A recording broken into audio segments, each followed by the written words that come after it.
আজকে গণপরিবহনে আমার মায়েরা ধর্ষিত হচ্ছে, আজকে কেউ কোনো কথা বলছে না। কারণ কি?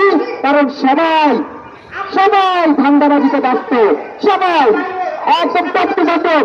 ওদিকে ফাঁসিজমা ব্যস্ত ছিল, আর এখন ধান্দাবাজিতে ব্যস্ত, চান্দাবাজিতে ব্যস্ত। লাইনম্যান কি কোথাও কম কমেছে?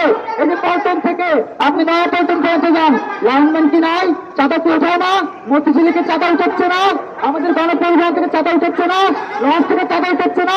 আমাদের প্রতিটি জায়গায় এই চাঁদাবাজি চলছে। প্রিয় বন্ধুরা আমার, সেক্রেটারি বলতে চায় চাঁদাবাজি বন্ধ করুন, আমাদের গণপরিবহনকে শান্তিতে নিরাপত্তায় চলার ব্যবস্থা করে দিন, আমাদের মাদেরকে নিরাপদে বাড়িতে ফিরতে দিন, আমাদের বোনদেরকে নিরাপদে বাড়িতে ফিরতে দিন। এই নিরাপত্তা দেওয়ার দায়িত্ব কিন্তু সরকারের প্রধানের। আজকে প্রধান উপদেষ্টা বলছেন দেশে আইন শৃঙ্খলা নাকি খুব ভালো আছে। আপনারা বলেন দেশে কি আইন শৃঙ্খলা খুব ভালো আছে? তাহলে কিভাবে বলছেন? কারণ তিনিও সত্তর অপরাধ করছেন। আগে যারা ফ্যাসিস্ট ছিল সে ফ্যাসিস্টের মতো করে তিনিও ফ্যাসিস্ট হয়েছেন। এই ফ্যাসিস্টের বিরুদ্ধে সরকারে রচিত কাজ করেছে, বর্তমানে কাজ করছে, আগামীতে কাজ করবে। কারণ সরকারের মনে করে বাংলাদেশের মানুষ বাঁচলে বাংলাদেশ বাঁচবে। বাংলাদেশের মানুষকে আপনি গণপরিবহনে নির্যাতন করবেন, আমাদের মাদেরকে গণপরিবহনে নিপীড়িত করবেন, ধর্ষণ করবেন, ডাকাতি করবেন, আর বলবেন দেশে কোনো আইন শৃঙ্খলার অবনতি হয়নি। দেশের মানুষ কি বোকা?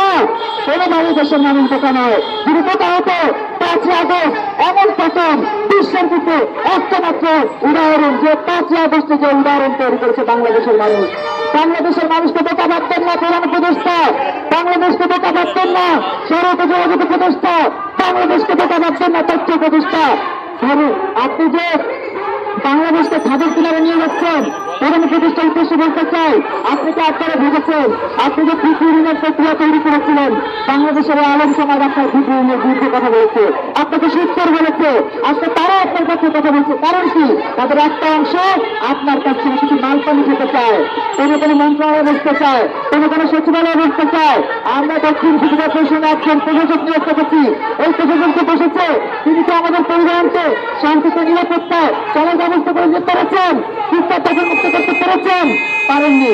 কারণ কি? কারণ পরিকল্পনার অভাব। প্রিয় বন্ধুরা আমার, সেক্রেটারিয়েট আজকে যে পৌর মহাসচিব সংখ্যা পাচ্ছে না, 7টি দফা দাবি উপস্থাপন করেছেন আপনাদের সামনে। আমরা সেই 7 দফা বাস্তবায়ন চাই। আমরা চাই গণপরিবহনের নারীদের জন্য 40 ভাগ আসন দিতে হবে, দিতে হবে, দিতে হবে, 40 ভাগ আসন দিতে হবে, নিরাপত্তা দিতে হবে। দাবি বাস্তবায়ন না হলে আগামীকাল আন্তর্জাতিক নারী দিবস, এই দিবসকে কেন্দ্র করে আমরা তেমন কোন কর্মসূচি দিব না। তবে এই দাবি বাস্তবায়ন না হলে আগামীতে আমরা সেক্টরের পক্ষ থেকে সামাজিকভাবে বিভিন্ন ধরনের কর্মসূচির মধ্য দিয়ে আমরা প্রধান উপদেষ্টার দৃষ্টি আকর্ষণের চেষ্টা করব।